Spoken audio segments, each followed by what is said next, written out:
Hey everybody, my name is Dr. Aaron Murtis, and I am going to be talking about our faculty position that we have open here at Montana State University in Billings. I'm gearing up to go give this presentation or something like this presentation at the ACES conference in Denver in just a couple days.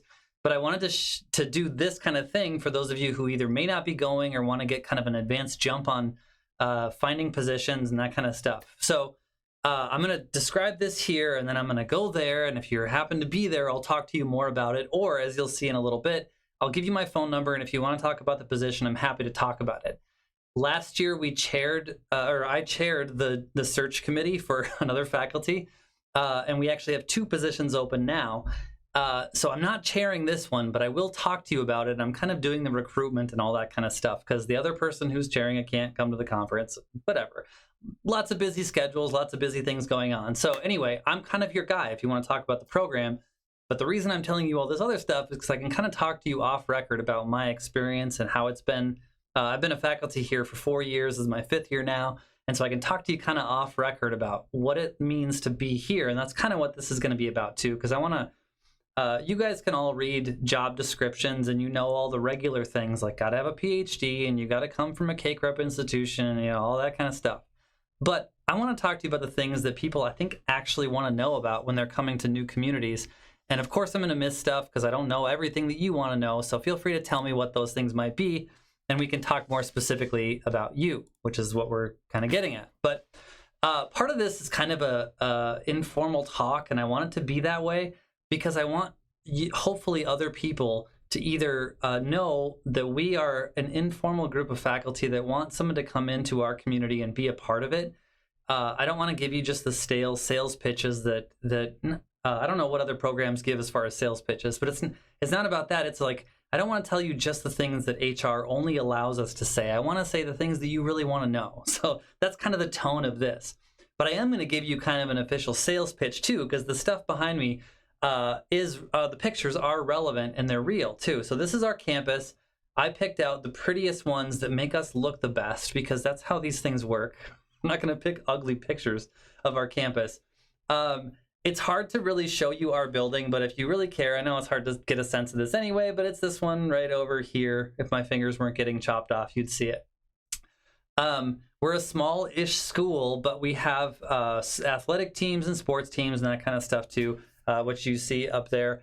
My wife is the football person in our family, and so I don't really know anything about sports. So if you want to ask me about our athletic programs, I'm not your guy, but I know the people who are. So anyway, this is our campus. Billings, this is kind of a unique, Billings is a unique community because essentially the city is sandwiched between what we call the rims, which you can't see from these pictures, but they look a little bit like those kind of the hills that you see over there. The rims are a big rock structure that the airport sits on top of, and then the Yellowstone River is on the other side. So there's some geography that I came from the Midwest, and I really appreciated seeing some elevation change. Some of you are going to be like, I have ocean or I have mountains, and you're going to be like, that sounds boring. And I'm like, it's not. That was so exciting for me. So if you're coming from one of those Midwest flat places, that's why I'm mentioning it here. I'm going to skip forward and show you. No, I guess I'll talk about this other stuff first. Okay, so we have some program highlights. We're a CACREP accredited program. We have 2 programs, rehabilitation counseling and mental health counseling. We used to be strictly a rehabilitation counseling program, and that's all we did. However, more people were coming in wanting to be licensed, and then in the rehabilitation counseling community, the accreditation changed to be CACREP, and now we're going through some changes. So we're providing mental health counseling training for people to get licensed, and we're in the process of splitting up those 2, so we're teaching them separately. Most of the classes are going to remain the same, but we teach both. What that means is we have people here who have rehabilitation counseling expertise and mental health counseling expertise, and we're kind of looking for, we need somebody who has a license because for CACREP reasons, that's really important. But we're kind of open to people with different kinds of backgrounds. We'd love to have people have the right credentials. That's what your HR posting can tell you if you check those boxes. But we are looking for people to bring a diverse experience. And that means people that don't come from Montana, who have either rehab or mental health counseling backgrounds. We have a school counseling program, but it's not associated with ours. It's in a different college, so it's not really the same thing. So that's not something we're looking for. But I can talk to you more specifically about your experience and whether it'd be a good fit for what we're doing here. We have an undergraduate addiction counseling program in our human services program. It's actually called the Human Services Program, but we also train people to be addiction counselors. So any experience in that would be incredibly beneficial to us. We have experienced addiction counselors working in that program, but it's something we're wanting to put a little bit more energy into. So if you have any interest in sort of running a program or really helping with the curriculum and jumping into those sort of counseling roles, we have a whole bunch of hungry undergraduate students who want to get either into the addiction counseling field and learn those counseling skills or move on towards mental health counseling licensure, something like that. So it's really an important feeder program for us, not just in terms of feeding into our graduate program. That does happen a little bit, but more so we're feeding into our community because we're really a part of the community here at MSUB. And we really provide a lot of students to our communities in Montana. There are other programs in Montana too, and they're great. But the addiction community is something we do a lot, put a lot of pride into as far as sending people out and doing that work. The range of how people interact with Billings, I'll talk about this in a little bit more detail in just a little bit too, but people come from all over the upper Northwest to come to our school. So we have graduate students from Washington, not quite as often Oregon, but sometimes Idaho, sometimes Utah, sometimes Wyoming pretty frequently, of course Montana, North Dakota, and South Dakota. So like the Billings area is kind of a hub for a lot of people to come from this whole upper Northwest region. So that's less true in our undergraduate programs, but more true in our grad programs. So there's really a lot that Billings has to offer. Billings is, by the way, the biggest city in Montana. It's only got I think last time I checked, it was like 116,000 people or something, which is not a big city. And I guess I'm getting ahead of myself a little bit, but I've lived in big cities not my whole life, but I've lived in big cities before. I've come from really small towns, and Billings, even though it's the biggest town in Montana, it still has a little bit of that small town feel. So it's a little bit unique of a place in that it draws from a huge range of a geographical range.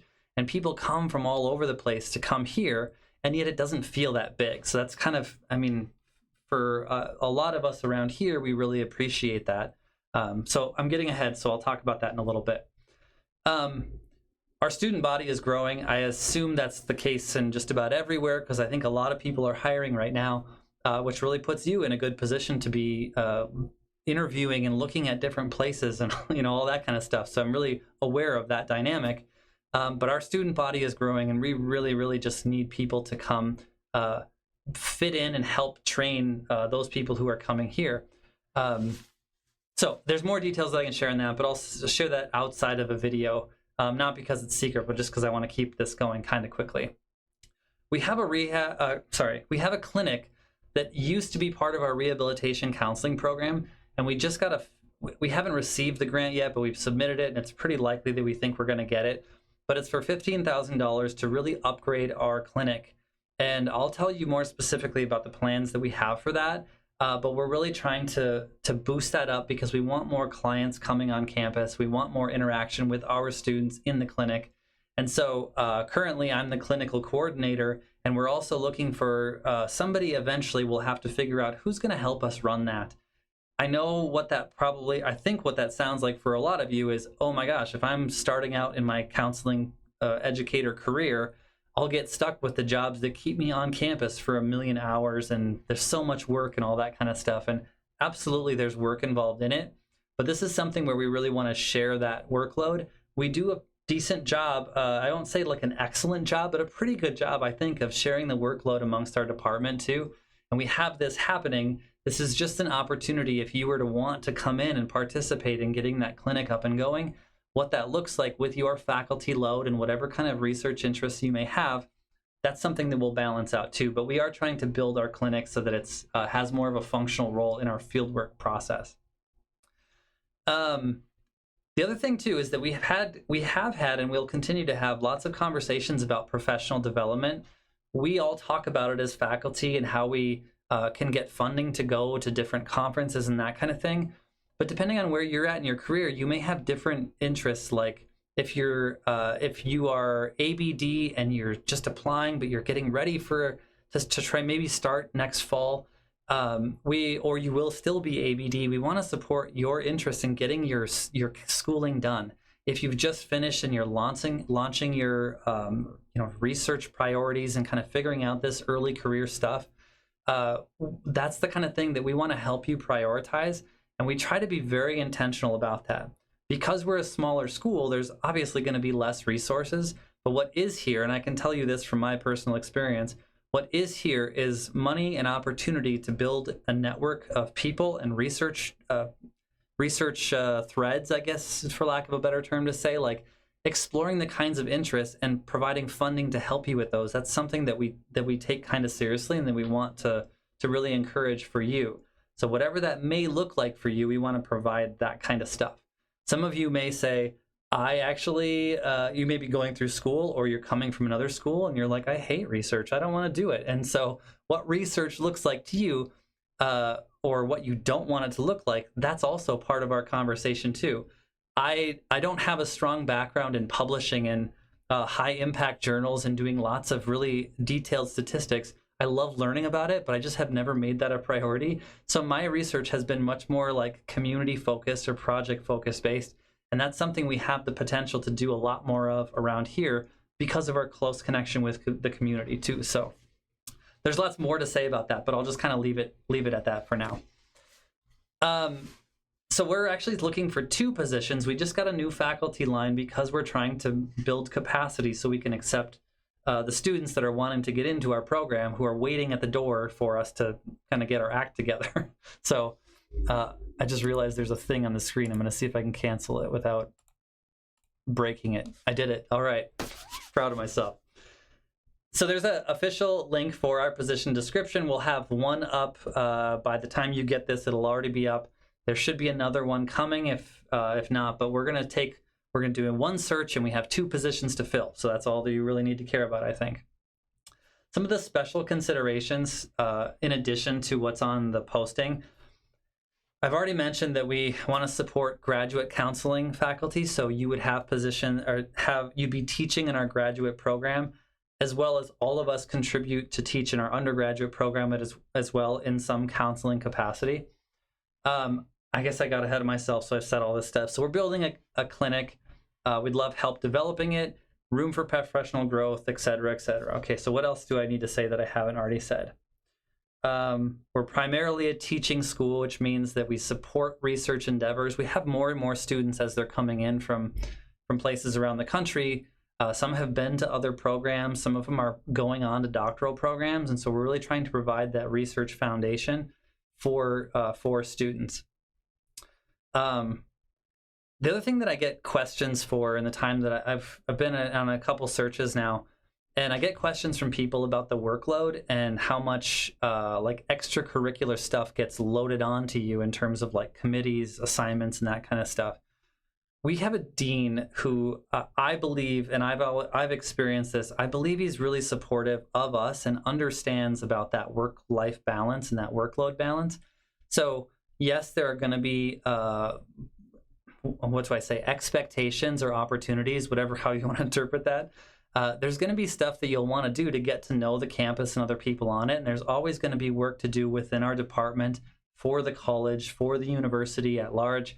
But we do pay attention to what your workload is and what kind of duties you're doing. If you have really intensive grants that you're working on or research projects and you can't take on other stuff, not all of us talk about this all the time, but several of us within our department talk all the time about our health, our mental health. And that's as real and important for us as it is for our students and for our clients.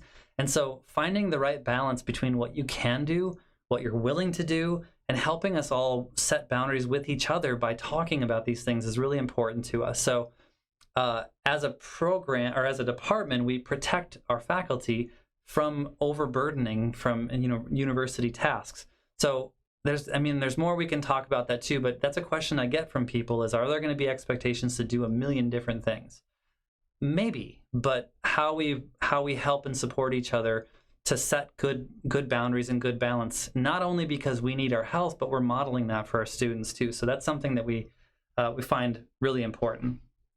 As I go through this, I'll get my head out of the way here in case I'm covering something, but as we go through this, I'm willing to take a phone call. Here's my phone number. You can use it. Text me, call me, whatever you want to do. I'm happy to talk to you about this stuff in whatever candid and genuine and authentic ways I can, because I don't want somebody to come here just to get their start. I don't want somebody coming here just because they're exiting some other toxic place. I do want people who are coming and ready to be a part of our community. That means, are you able and willing to join us and be a part of this, our faculty group, really, and be a part of our student body in a way that's like healthy and productive? And that means it has to work for us, but it really has to work for you too. So feel free to call me and we'll talk about, is this a good fit? My background in rehabilitation counseling is heavily focused on career kinds of things. And so I love talking about these things to people, but it only really matters if I'm making it real and making it, what's the right way to say it? If I'm effectively living out practicing what I preach. There you go. It's a better way to say it. You're probably sitting there watching this, screaming into the camera, being like, here's the right thing you're trying to say. That's totally fine. You can correct my language if you want to.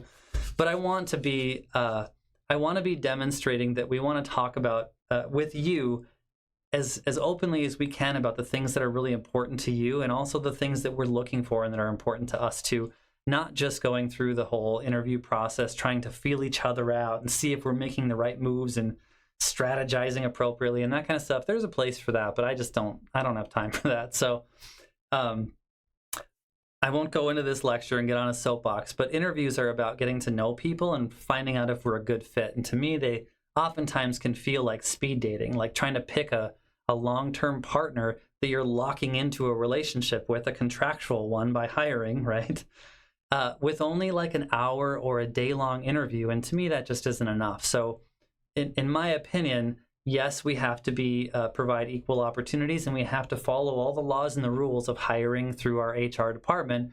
But we really want to get to know you, and we want you to know us in a really authentic and genuine way. So however we can do that, either during the interview or beforehand, I'm happy to do that. I'd love to do that a little bit more. So I want to show you some of us as faculty. So there's Paula in the back there. She just happened to be in the back of the picture, but she's our department chair.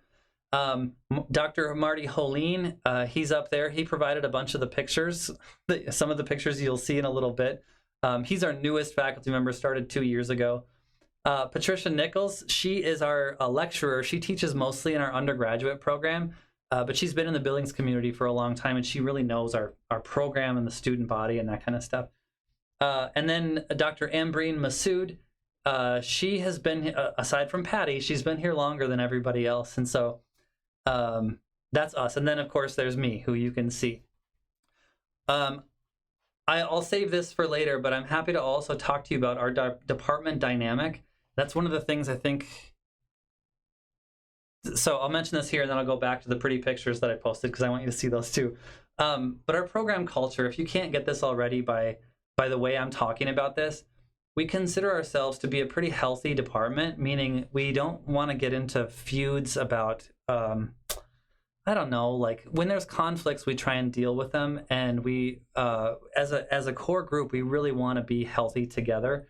And so that's why I want to show you us and say, if we look like the kind of people that you might be interested in hanging out with or being a part of, and hopefully we can develop an environment that allow all of us to grow in our own unique ways. That's kind of an ideal situation. So I just want to sort of set the tone for you as much as we can. This is getting a little bit long already, but I took most of these pictures on either my hiking adventures or fishing in the Yellowstone River. I'm a terrible fisherman and I don't really know how to do it, but I was with other people, so they helped me. They helped me look like I'm successful. Because, you know, the successful people are not successful independently. They're only as good as the people around them, you know, that kind of stuff. Well, this is that in demonstration. This one over here behind my head actually is from skiing and snowboarding in Big Sky, which is not too far from Billings, only a couple-hour drive. So there's beautiful places to go out and be in the outdoors. Billings actually doesn't quite look like this. It's more of like a high arid desert, so it's a little more There's more mountain biking and still some hiking around here, but not too far away are these places. In fact, that one up in the corner up there, top left, that one is taking about an hour and a half from home. It's just a short hike back in the woods. So anyway, what else do I want to say? I'll skip past the program culture. One of the things that everybody wants to know is about pay.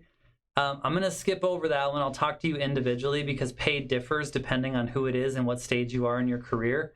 So I'll leave that one for future conversation later. Plus, everybody else around me tells me not to talk about it because it's like taboo, and I'm like, okay, I'll respect that, but I also want to be very candid and open too. So trying to walk that fine line too.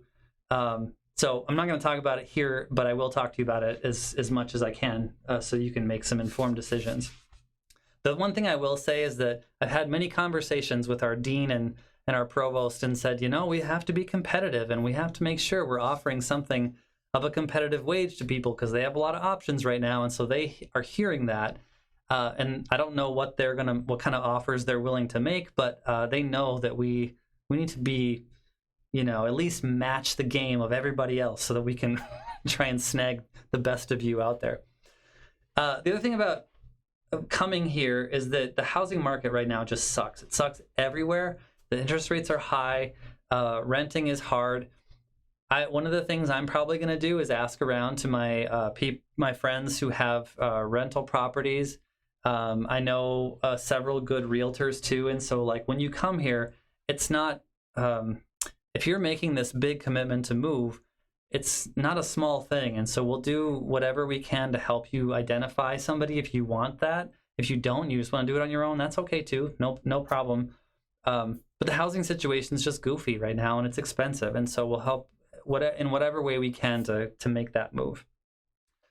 I am a parent. I have a 5-year-old son. And so it was really important for us to know about things like schools and just generally what are the good neighborhoods to be in and what parts of the community. I'm not going to ascribe and tell you what places exactly you should be in, but there are pockets of the community that are, some are closer to the university, some are farther away, some are more affluent, some not so much. And so I'll help you if you want to understand the city, if that's something you're interested in, as well as the school districts and that kind of stuff. I'll tell you my funny Starbucks story really quickly, and I try not to make this too long, but this is just what happens. I talk too much, I think. Somebody a few years ago applied to the program and called in advance, just like this, like I'm offering to you to call in advance and talk to me. And I think she was interested in the program and was applying to several different places. And she's like, I've grown up in a really big city. I won't say where, but somewhere in the South, a really big city. And I've lived here all my life. And now I'm finishing school and I have to branch out and go to other places, but I don't know anything about Montana. Do you guys have Starbucks there? and I was like, yeah, we have Starbucks. We also have Target and Costco and all these other big box stores. But I think people have the impression of Montana, and I don't blame you because I did too, have the impression that Montana still has horses walking down Main Street and people having shootout Western gunfights in the middle of town. That doesn't happen. There are horses around here, lots of them, lots of ranches with cows and horses and that kind of stuff. In fact, equine therapy is a pretty big thing around here in the Montana area, especially around Billings. There's lots of opportunities. So if you know horses and you like horses, you can do that here. But I just thought it was funny because people have misconceptions about Montana, as I did. But I'm happy to talk to you about to try and clarify what is it like around here, because it does have a unique culture. One of the concerns that people have when recruiting and hiring for positions like this is in the past, people have said, it's hard to get people here because Montana is such a unique place and it doesn't feel like a metropolis that's connected to the big hubs and the major cities of the United States and that kind of stuff. And yet the people that come here kind of tend to stay here because if you find the right fit, if you're a good fit for the community and the culture here, it could be one of those lifelong places. If not, it might be a stop for a while, and that's perfectly fine if it is. But I'm happy to talk to you more about the culture of Montana and what the cities are like and what the state is like. I feel like in my 4 to 5 years, I've gotten a good feel for what is it like to be an outsider coming in, and what is our ability to promote change in our communities. I've been on a working board that works with it's kind of like a special interest group that works on addiction counseling and educational standards and that kind of stuff. And then we give information to the licensing board. So I've gotten pretty close with some of the licensing board members. And because it's a smaller community and I'm just a guy who's kind of coming in, just a kind of a nobody from Minnesota, I just come in, and yet I have access to what's going on all around the state. So it's got this unique culture where there's lots of people who have been here for many, many decades, and I'm a new guy coming in, but yet it's had this weird feel of like I'm an outsider, but I have access to all these people who are wonderful. So lots of stuff like that. I'm happy to share with you my experience if it's helpful to you. And then lastly, what else do you want to know that you want to ask about that you're not sure if you're really allowed to in interview situations? Happy to talk about that stuff too. I'm trying to provide as much of that on the front end so that you don't have to ask, so you have all your questions answered. But of course, if there's anything, I'm happy to do it, because I just want you to know what you're coming into if you're applying or wanting to be informed about what it might be like. Because I'm hoping that this is an appropriate fit, not just a job. I want you to be around a group of people that allow you to grow. I've said that enough now, so I'll be done with my speech, I guess. Oh, there's more. Gosh, of course, I make this too long. I'll skip over some of these things. Oh, I asked around to the faculty of like, what keeps you here? What do you love about this? Why is it unique? And what brought you here after working in other schools and stuff? One person was like, well, they don't have rush hour. We don't have traffic jams here. It just doesn't happen. So if you don't want to be stuck in traffic, this is a great place to be. In fact, when I came here from a big city where I went to doc school, I got to park like right in front of the building that I was working in, and I was like 20 feet from the front door and 50 feet from my office, and I was like, holy crap, the commute is like really short here. And they were like, yeah, of course. For me, that was amazing. But we don't have rush hour, and the traffic congestion just doesn't really exist. So a lot of people will say it has that small town feel, but it's the biggest city around. I've already kind of mentioned that. I already talked about good schooling. We don't have like a formal trailing spouses program because we're a smaller school. But if you have a spouse who is thinking about coming here and wants to know about opportunities, we'll do whatever we can to help you with that. I'm guessing that most people can kind of get that figured out and have an idea what that might look like. But if you want some ideas of what the community looks like and what opportunities might be here, happy to share that or connect you with people who might be more useful to you. So that's basically it. Here's our link. I will be in ACES. Our job talk is on Saturday. I don't remember exactly when it is, and you may not even be seeing this until later, so sorry. But if not, I look forward to talking to you. If you see me at the conference and you recognize me from this video, feel free to stop and talk to me. I'm going there for a couple reasons. Bringing a few students along with me, going to all the receptions so I can eat the good hors d'oeuvres. I'm kind of kidding, but kind of not. And also just there to like meet people and mingle and to recruit for this program as well. So happy to go out for dinners, for drinks. I don't really drink that much, but I'm happy to do it anyway. Or just sit down and talk with you for a few minutes. Come to the job talks. Just, whatever it takes for us to connect, I'm happy to do it. If you want to set some time up too, I'm happy to do that as well. And we can go out and, I don't know, just socialize together and get to know each other both on and off the record. So anyway, all right, I'll leave it there. And I look forward to hearing from any or all of you. Thanks.